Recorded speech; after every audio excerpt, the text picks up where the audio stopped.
With a loud voice, glorify Yahuah, and the assembly of many proclaim his glory. Amid the multitude of the upright, glorify his praise, and speak of his glory with the righteous. Join your soul to the good and to the perfect, to glorify Torah of El Elyon. Gather yourselves together to make known his strength, and be not slow in showing forth his deliverance, and his strength and his glory to all children.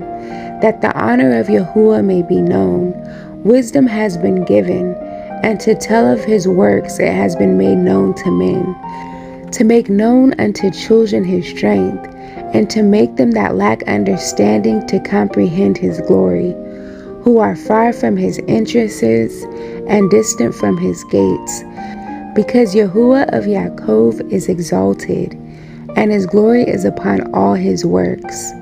And a man who glorifies Torah of El Elyon, in him will he take pleasure, as in one who offers fine meal, and as in one who offers he-goats and calves, and as in one who makes fat the altar with a multitude of ascending smoke offerings, and as the smell of incense from the hands of the just. From your upright gate shall be heard his voice, and from the voice of the upright admonition.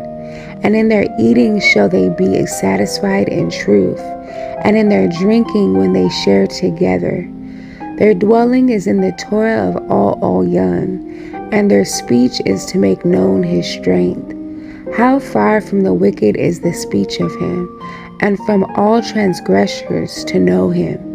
Lo, the eye of Yahuah takes pity on the good, and unto them that glorify him will he multiply mercy, and from the time of evil will he deliver their soul.